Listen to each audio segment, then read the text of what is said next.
Halo, perkenalkan, nama saya Muhammad Irfanuddin. Halo, perkenalkan nama saya Muhammad Herza. Perkenalkan nama saya Muhammad Faiz. Perkenalkan nama saya Jaya Ananda. Perkenalkan, nama saya Finkan Kumaira. Perkenalkan, nama saya Mia Rahmatul Alia. Nama saya Nainu Aziza. Dari kelompok 1 ini akan menjelaskan seputar materi teori pajak, prinsip perpajakan, dan efek pajak bagi perekonomian.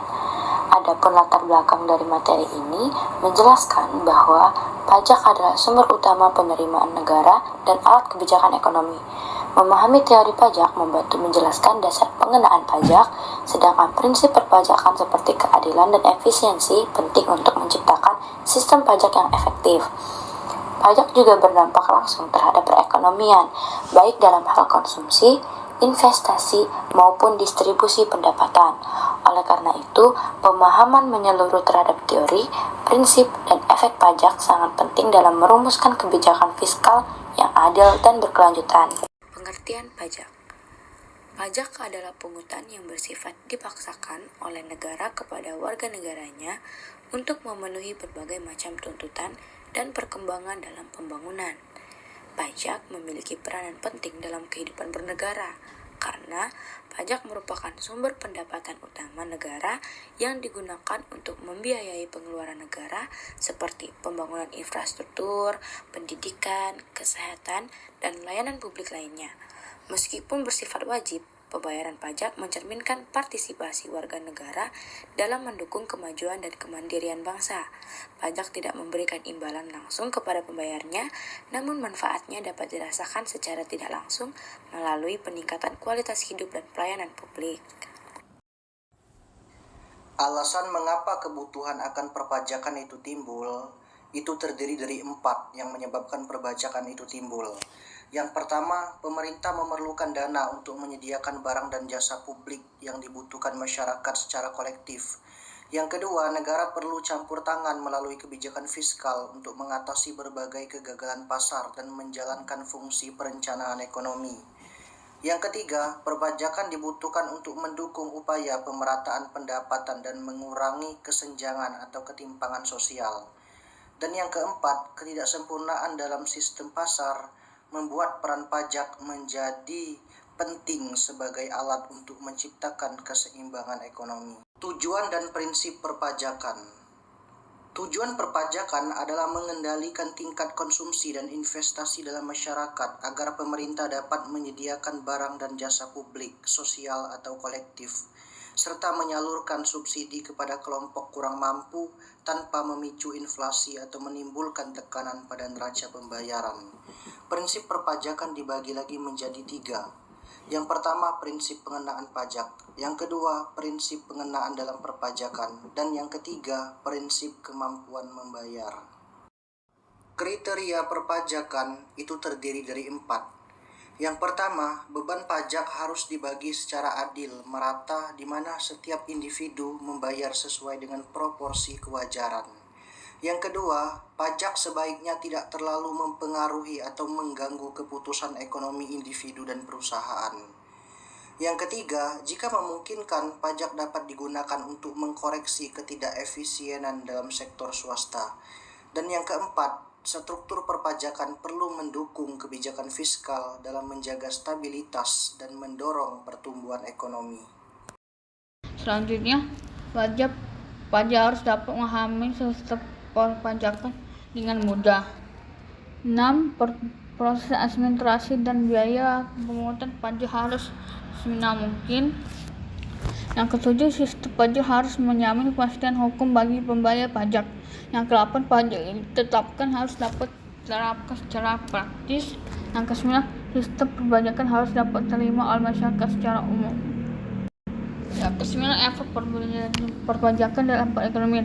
Pajak adalah kontribusi wajib yang dikenakan oleh pemerintah dengan tujuan tertentu, seperti membiayai penyediaan barang dan layanan publik, mengatur jalannya perekonomian, serta mengatur pola konsumsi masyarakat.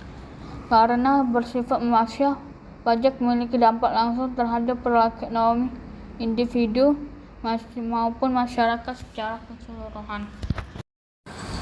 Dampak ekonomi. Jika tarif pajak naik, maka investasi akan turun. menekan pertumbuhan ekonomi dan berdampak mengecilnya penerimaan pajak. Sedangkan, jika tarif pajak turun, maka investasi akan menjadi naik. Investasi meningkat, pertumbuhan ekonomi membaik, dan penerimaan negara membesar. Pengaruh pajak ada 3, yaitu yang pertama, pajak mempengaruhi kegiatan produksi secara keseluruhan melalui dampaknya terhadap tenaga kerja, tingkat tabungan, dan investasi. Kedua, pajak juga menyebabkan distorsi dalam alokasi atau pemanfaatan faktor-faktor produksi. Ketiga, pada pajak individu atau perseorangan, pengenaan pajak kepada kelompok tertentu tanpa mempertimbangkan aktivitas ekonominya dapat mempengaruhi distribusi pendapatan. Pengaruh pajak terhadap produksi dibagi menjadi 2, yaitu yang pertama, pengaruh pajak terhadap komposisi produksi, yang kedua, pengaruh pajak terhadap produksi keseluruhan. Pengaruh pajak terhadap produksi keseluruhan dapat dilihat dari bekerja, menabung, dan investasi. Dapat dilihat lebih jauh dari kemampuan dan kemauan bekerja, menabung, dan investasi. Investasi, ekonomi, dan sosial. Pengaruh terhadap kemampuan bekerja, menabung, dan investasi. Yang pertama, pengaruh terhadap kemampuan bekerja. Kemampuan seseorang untuk bekerja bisa berkurang apabila ada beban pajak yang tinggi. Hal ini karena pajak dapat mengurangi insentif atau motivasi untuk bekerja keras, terutama jika hasil kerja yang diterima setelah pajak terasa tidak sebanding dengan usaha yang dikeluarkan. Ini dapat menurunkan efisiensi kerja secara keseluruhan. Yang kedua, pengaruh terhadap kemampuan menabung. Pengenaan pajak juga bisa mengurangi kemampuan seseorang untuk menabung. Saat penghasilan bersih menurun akibat pajak, alokasi dana untuk tabungan otomatis ikut berkurang. Hal ini berdampak pada tingkat tabungan nasional yang penting untuk pembiayaan pembangunan dan pertumbuhan ekonomi. Yang tiga, pengaruh terhadap kemampuan investasi. Kemampuan berinvestasi sangat tergantung pada adanya dana yang cukup. Biasanya berasal dari tabungan. Jika tabungan berkurang, otomatis kemampuan untuk berinvestasi juga menurun. Pajak yang tinggi dapat mengurangi pendapatan yang tersedia untuk ditabung dan diinvestasikan, sehingga menghambat pertumbuhan ekonomi jangka panjang. Kemauan untuk bekerja, menabung, dan investasi atau disingkat BMI. Pajak bisa menurunkan semangat orang untuk bekerja, menabung, dan berinvestasi karena mengurangi hasil yang mereka terima. Namun, dampaknya tidak selalu sama. Pajak yang dikenakan secara rutin seperti pajak penghasilan dan PBB cenderung lebih mempengaruhi motivasi ekonomi. Menariknya, sebagian orang justru terdorong untuk bekerja lebih keras agar dapat memenuhi kebutuhan, meskipun dikenakan pajak. Meski begitu, secara umum, pajak tetap berpotensi mengurangi keinginan untuk menabung dan berinvestasi, sehingga perlu kebijakan yang seimbang agar tidak melemahkan partisipasi ekonomi masyarakat. Kemampuan untuk bekerja, menabung, dan investasi atau BMI. Pengaruh pajak terhadap motivasi seseorang dapat dilihat dari karakteristik jenis pajaknya. Nah, yang kita tahu, pajak ada 2, yaitu pajak progresif dan pajak regresif. Pajak progresif itu di mana semakin besar penghasilan, maka persentase pajaknya akan semakin besar. Sedangkan pajak regresif itu di mana semua orang itu membayar pajak dengan persentase yang sama. Contohnya itu adalah PPN. Nah, dapat kita lihat bahwa pajak progresif ini memiliki pengaruh yang signifikan karena dapat mengurangi semangat bekerja. Karena dengan tambahan penghasilan, maka akan banyak juga terpotong oleh pajak. Pengaruh pajak terhadap komposisi produksi.